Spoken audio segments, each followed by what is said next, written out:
Boa noite a todos. É com um prazer enorme nós estamos aqui nessa noite para poder apreciar Fábio Zanon, uma alegria tê-lo em Marília, uma alegria para a gente poder ter conciliado, casado alguns eventos. Ele, acho que a maioria sabe, mas eu vou falar um pouquinho.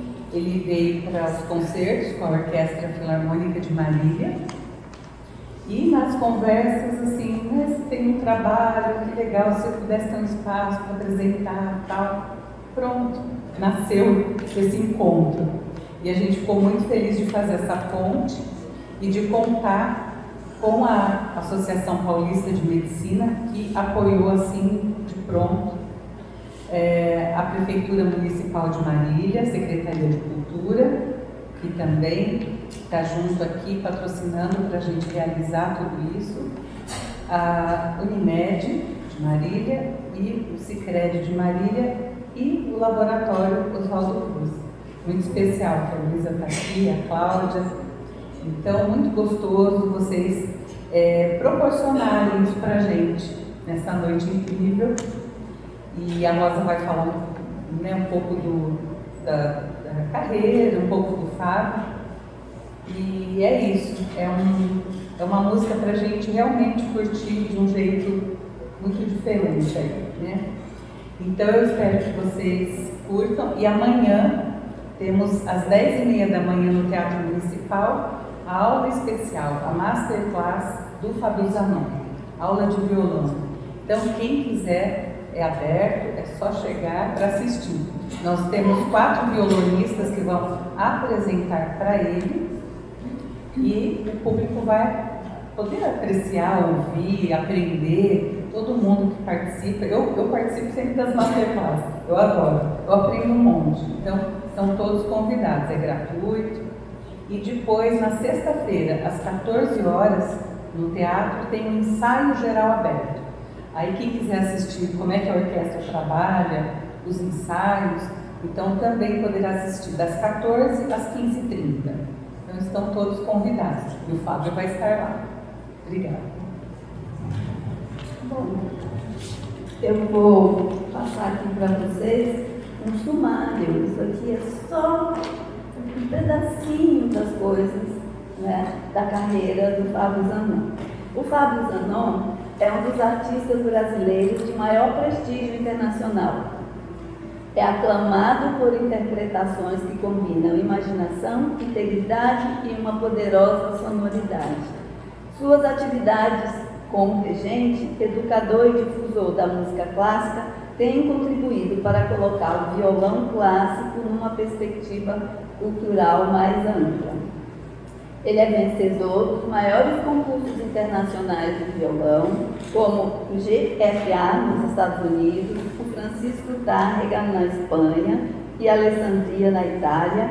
Fábio já se apresentou em mais de 50 países, em salas como Royal Festival Hall em Londres, Philharmonie em Berlim, Sala Tchaikovsky em Moscou e Concertgebouw em Amsterdã, à frente de orquestras como a Filarmônica de Londres, Orquestra Estatal Russa, Berliner Camerata, Orquestra de Câmara de Israel e Sinfônica da Rádio de Dublin.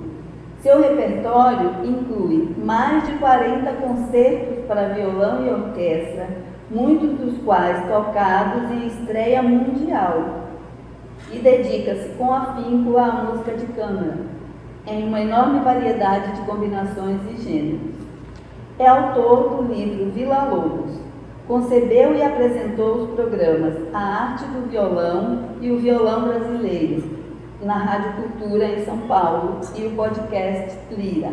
Fábio é professor e fellow da Royal Academy of Music em Londres e coordenador artístico do Festival Internacional de Inverno de Campos do Jordão.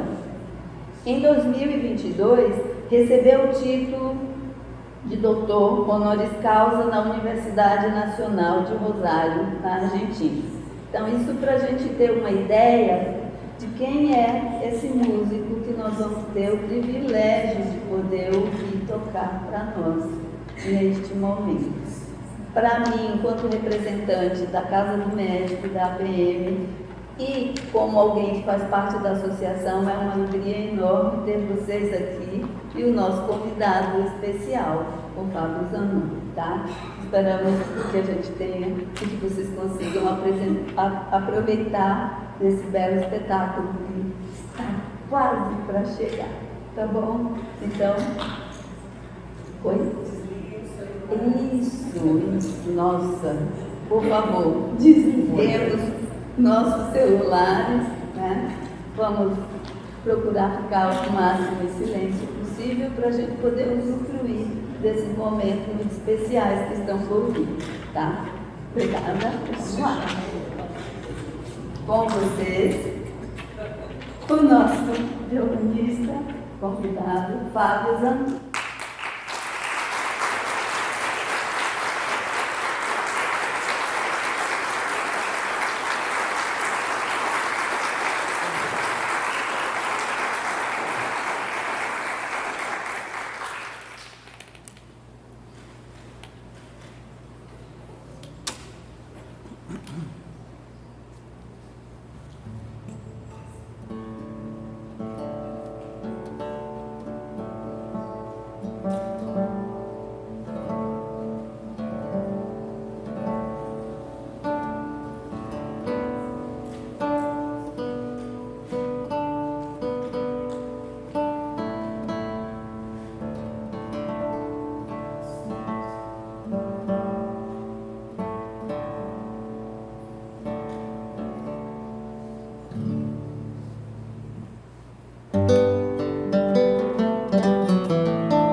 obrigado, boa noite. Todo mundo consegue ouvir?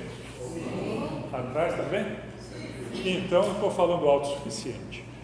Boa noite, muito obrigado por estarem aqui. Eu abri o concerto com uma música de um compositor que todo mundo conhece e não sabe que conhece. Armando Neves, o Armandinho. Ele foi um dos grandes violonistas da era do rádio. Muitos cantores famosos da época foram acompanhados por ele, mas não ficou nenhuma gravação solo do Armandinho tocando. Ele fez uma carreira no rádio depois que ele foi jogador de futebol, do Corinthians, por sinal, ninguém é perfeito, né? E ele era uma pessoa muito reclusa, muito complexada, ele se sentia muito inferior, e eu acho muito importante valorizar esse grande compositor da música brasileira, inclusive porque eu acho que compositores afrodescendentes são subrepresentados e é muito bacana a gente tocar num concerto de música clássica, música de compositores afrodescendentes. Armando Neves, tentem conhecer, vale muito a pena. Vou tocar um exato contemporâneo dele, mas esse sim todos conhecem, Heitor Villa-Lobos. Vou tocar duas músicas de Villa-Lobos, aliás 3. Vou tocar o Choros número 1, muito conhecido, composto mais ou menos na época do Armandinho, na verdade. Logo em seguida o Estudo número 11 e depois o Prelúdio número 1. Villa-Lobos, ele marcou 3 momentos da carreira dele com música para violão. O primeiro momento é quando ele ainda não era um compositor consagrado e o violão era um instrumento que ele tocava escondido, porque na época, quem já leu Lima Barreto, né, quem já leu Mário de Andrade sabe que o violão era instrumento de malandro, de vagabundo, e o Villa-Lobos tocava escondido por causa disso. E o Choros número 1 é um resquício desse período da vida dele, só que ele usa isso para inaugurar a grande série dos 14 choros, que são a obra magna do Villa-Lobos, realmente a obra que colocou, as obras que colocaram Villa-Lobos no mapa internacional do modernismo, né? Dessa época também pertence, a esta época, né, pertence o estudo, os 12 estudos que ele compôs, talvez impactado pelo grande sucesso de Andrés Segovia, que foi o maior violonista espanhol do século XX, né? E eles se conheceram em Paris, quando Villa-Lobos morava lá, e Villa-Lobos escreveu 12 estudos para violão, que foram realmente um momento de inflexão na história do violão. Realmente, pela primeira vez, a gente tem um violão moderno, um violão que tem uma linguagem própria, que até se afasta um pouco da tradição romântica espanhola. E por fim, isso aí é final dos anos 20, por fim o Prelúdio número 1 é de 1940, um momento que Villa-Lobos já era um compositor internacionalmente consagrado. Ele voltou a viver no Brasil. Aqui ele se envolveu com projetos culturais imensos que têm reflexos até hoje, na verdade, e a sua música se tornou uma música mais oficiosa, por assim dizer. E esses 5 prelúdios que ele escreveu em 1940 pertencem a essa fase. Então são 3 pequenas obras de Villa-Lobos: Choros número 1, Estudo número 11 e Prelúdio número 1.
Vamos mudar um pouquinho de estilo agora. Vamos passar um pouco para a Espanha. Tem um momento muito importante. Assim, todo mundo pensa em música clássica, piano, orquestra, violino, quarteto de cordas. E o violão, né? O violão sempre foi um instrumento, como é que eu vou dizer?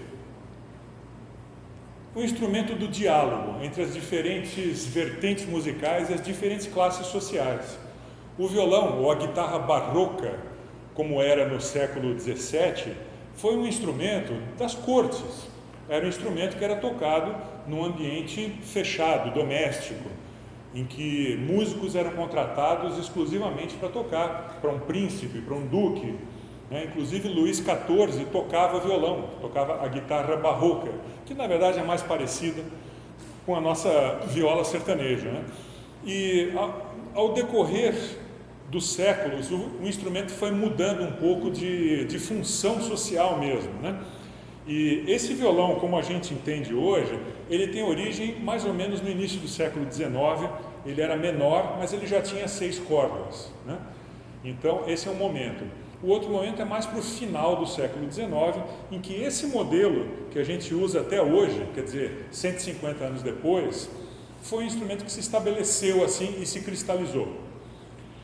O grande luthier dessa época, Antônio Torres, trabalhou com Francisco Tárrega, que foi o primeiro concertista moderno de violão. Mas ele ainda não tocava em grandes teatros, ele não tocava nessa situação como eu estou tocando para vocês hoje.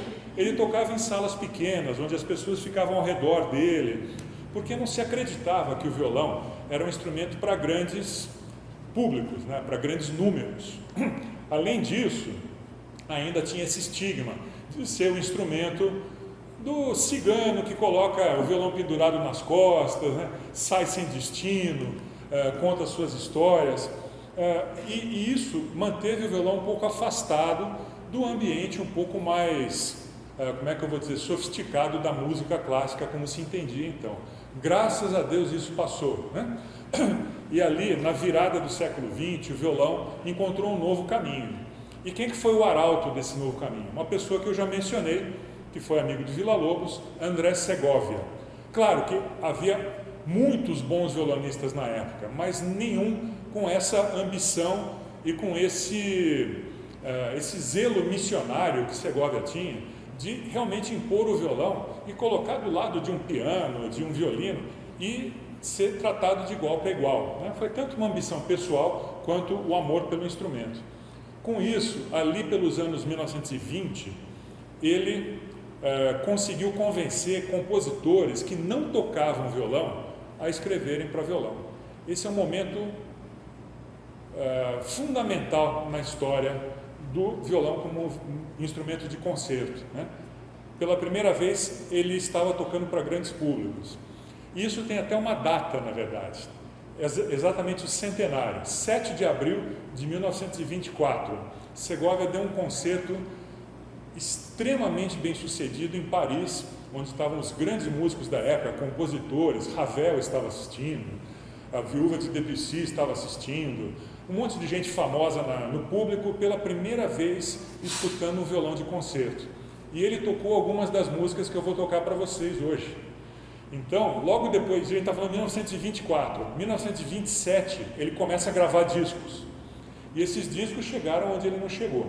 Segovia tocou essas músicas todas em todo o mundo. Já na década de 20, ele tocou na América do Sul um monte de vezes. Ele morou no Uruguai por um tempo.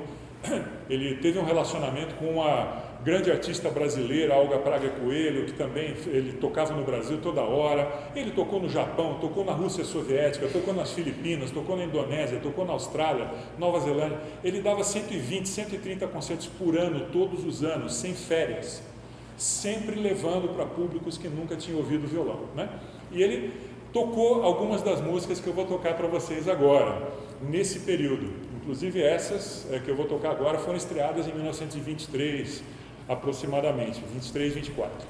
Então eu vou começar tocando de Vicente Arregui, 2 músicas. Uma se chama Confidência e a outra se chama Campesina. Essas Segovia tocou por alguns anos e depois abandonou. ele experimentava músicas que funcionavam para o estilo e para a técnica dele, e se ele não se sentia bem com a música, ele abandonava e ficava só com aquelas que melhor exibiam o que ele tinha de novidade, que era uma sonoridade maravilhosa e uma força expressiva que a gente tenta recapturar até hoje. Então, Vicente Arregui era um compositor relativamente conhecido na Espanha nessa época e escreveu várias obras para Segovia, inclusive essas duas fazem parte de uma série de peças líricas, Confidência e Campesina.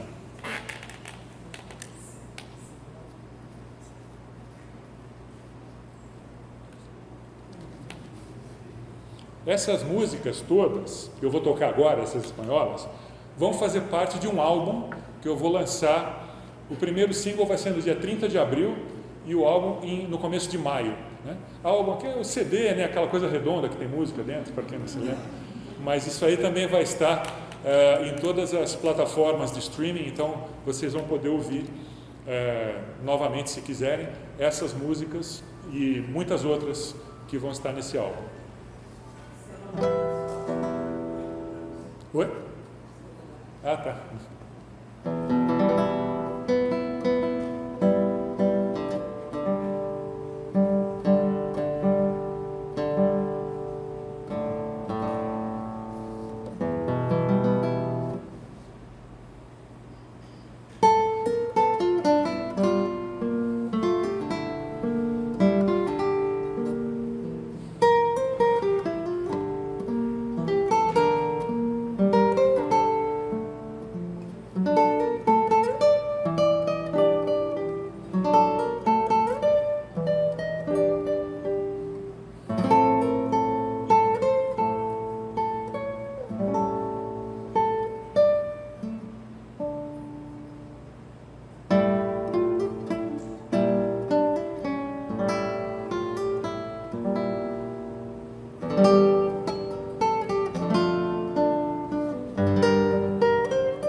porque vocês gostam? Porque esse momento fixou a ideia que a gente tem de violão clássico. Se alguém conhece violão clássico é por causa dessas músicas, né? Mesmo que a gente não tenha ouvido o próprio Segovia tocar, a linguagem ficou, né?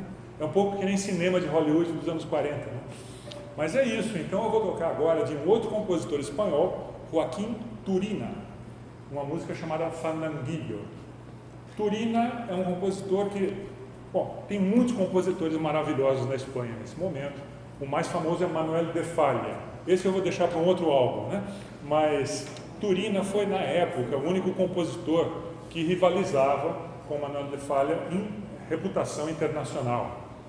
E ele era bem diferente, porque Manuel de Falla era um cara muito meticuloso, muito artesanal. Ele ficava muitos anos polindo a música, e a música, quando ficava pronta, era uma joia, né? O Turina não, ele era um compositor mais espontâneo. Ele vinha de Sevilha, né?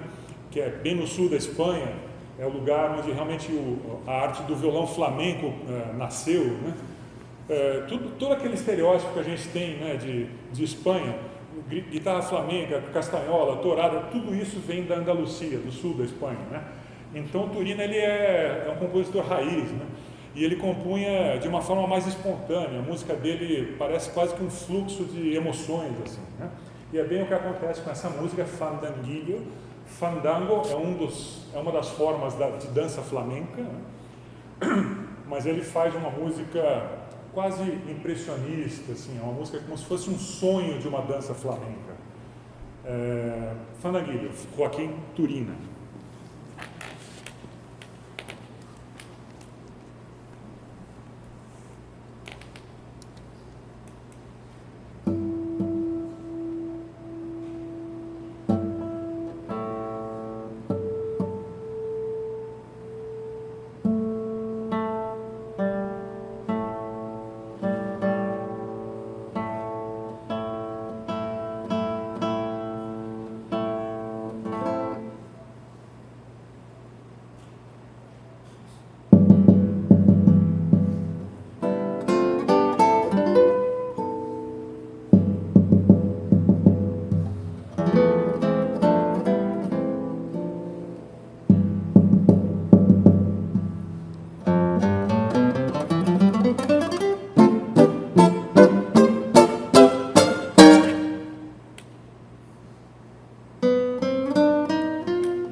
É uma música muito profunda, né? Sentimentos muito, muito intensos, que é um pouco uma herança da arte flamenca, né? Perdão.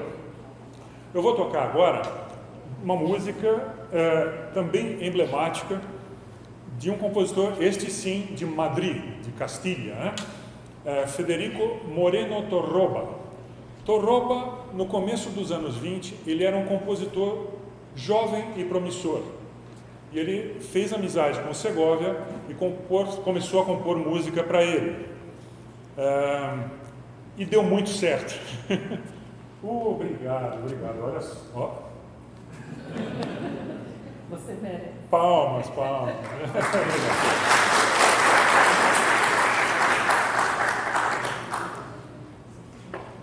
Estou engasgando aqui, quando eu toco a garganta fica seca. Mas enfim, Segovia pediu música para Moreno Torroba. Ele escreveu a primeira ali por volta de 1921, chamada Suite Castelhana. E em 23 ele escreveu essa sonatina que eu vou tocar. Sonatina quer dizer uma pequena sonata em 3 movimentos, um rápido, um lento e outro rápido. E Segovia estreou essa música na Cidade do México em 23, depois tocou em Madrid. Depois, esse que é o negócio, Segovia nessa época ele tinha 30 anos. Ele morreu com 94. Ele morreu, eu quase consegui assistir, né? Em 87. O último concerto dele foi em Miami, em fevereiro de 97. Perdão, 87. Fevereiro de 87. Ele morreu em abril e estava programado para tocar num festival que eu fui em maio. Mas enfim, ele tocou até a idade de 94 anos. Ou seja, essa música foi tocada por quase, sei lá, de 24 até 87. Mais de 60 anos. E ele tocou isso praticamente todas as temporadas. Claro, junto com outras músicas que eram, né, o cartão de visitas dele, né? Mas essa aqui acabou gerando quase uma imagem do que é o violão espanhol. A sonatina de Moreno Torroba, em 3 movimentos.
Ok.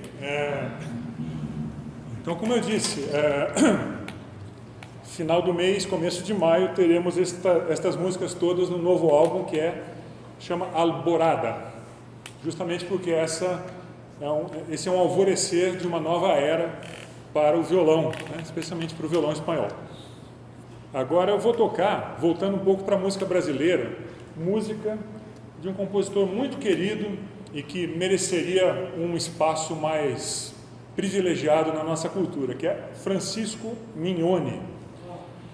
Mignone foi um compositor da mesma geração do Villa-Lobos, né? Ele era 10 anos mais novo que o Villa-Lobos, ele vinha de família italiana, mas ele foi criado numa cidade de São Paulo em que tinha ali um embate, né? Ao mesmo tempo você tinha aquela imigração italiana, japonesa muito grande que chegava, o pai dele era italiano, você tinha, claro, a multiplicidade brasileira, inclusive os ex-escravos e filhos de escravos, que realmente começavam a fazer parte da sociedade como um todo, e um influxo enorme que vinha do interior para a capital, trazendo a música caipira.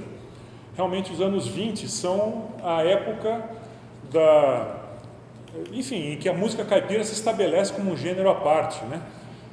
Um gênero novo, uma nova força dentro da música brasileira. Então, o Mignone ele cresceu numa cidade que tinha ópera italiana, batuque e moda de viola, né? E tudo aquilo entrou na orelha dele e ele criou um estilo próprio que é uma coisa absolutamente sensacional, né? É um retrato poliédrico da própria sociedade brasileira em música. Eu acho que o Villa-Lobos também consegue isso, mas o Villa-Lobos é o compositor da geografia, das grandes paisagens, né? O Mignone é o compositor da sociedade brasileira.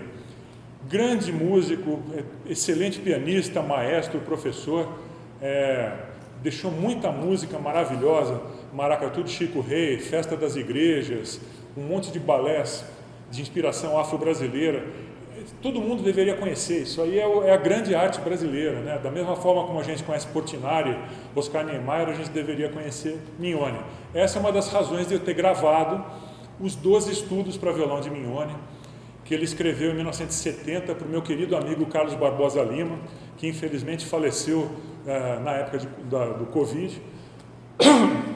O Barbosa Lima teve o grande mérito de chegar para o Mignone e falar: maestro, a gente só tem a música do Villa-Lobos, precisamos de outras grandes obras para violão. Mignone voltou para casa e escreveu os 12 estudos assim em coisa de 2 meses. Mandou tudo para o Barbosa Lima, Barbosa tocou, chegou a gravar em LP ainda, né? E daí eles meio que caíram de moda. Curioso, na música clássica também tem essa coisa de moda, né? E eu acho que agora é o momento do retorno de Mignone. Eu vejo muita gente tocando, inclusive fora do Brasil. Então eu vou tocar 4 estudos dele para vocês. Vou tocar o número 6, que é uma espécie de machixe misturado com chachado. Mas ao mesmo tempo é uma tocata para violão, assim. O segundo que eu vou tocar é o número 5, que ele é bem dramático, mas sabe aquele dramático meio fake? Eu acho que ele fez de propósito, ele queria uma música meio novelesca, né? A novela de rádio brasileira lembra um pouco a novela mexicana, né? São aqueles gestos estereotipados, exagerados, né? A gente atira uma pedra, né? E chora e lembra da mãe, né? Então, assim, é uma música um pouco descabelada, assim, o estudo número 5. Depois eu toco o estudo número 8. Esse sim é o estudo da Semana de Arte Moderna, um estudo modernista, um estudo meio indígena, mistura minueto com frevo, é uma coisa incrível o número 8. E por fim, o número 9, que ele sim é esse amálgama que eu falei. Ele começa como uma embolada, fica parecendo um choro, fica parecendo um baião, depois ele fica parecendo moda de viola, depois parece sino de igreja, depois, enfim, é É incrível como o Mignone consegue dar um fluxo para a música, misturando todas essas ideias, né?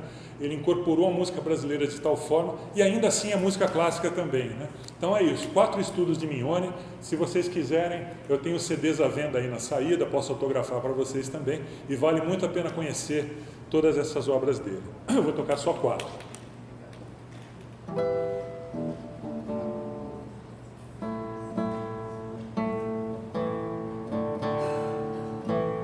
Eu cheguei a vê-lo reger. 84, ele regeu no Teatro Municipal de São Paulo, eu fui assistir, ele regeu a Festa das Igrejas.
obrigado, agradeço a todos, agradeço especialmente a quem esteve envolvido na organização, agradeço a Casa do Médico por abrigar esse concerto e agradeço a vocês por estarem aqui.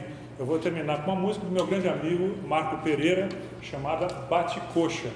Ela faz parte de um álbum que eu gravei alguns anos atrás, chamado Américas, e essa é a música que representa o Brasil.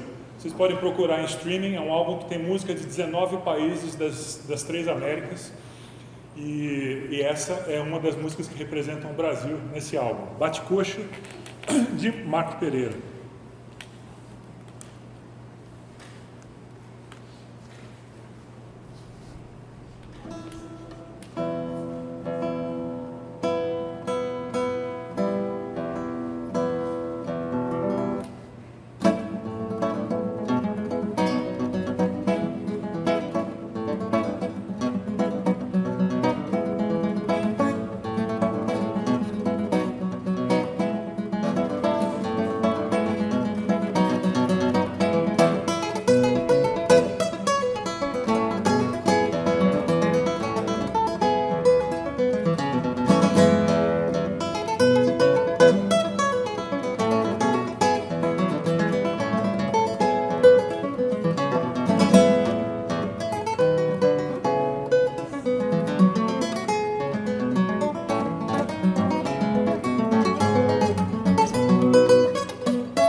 Obrigado. As unhas estão acabando, então eu vou tocar uma bem curtinha, tá? Deixar o unha pro final de semana. É impressionante como é que estraga tanta coisa no Com dificuldade.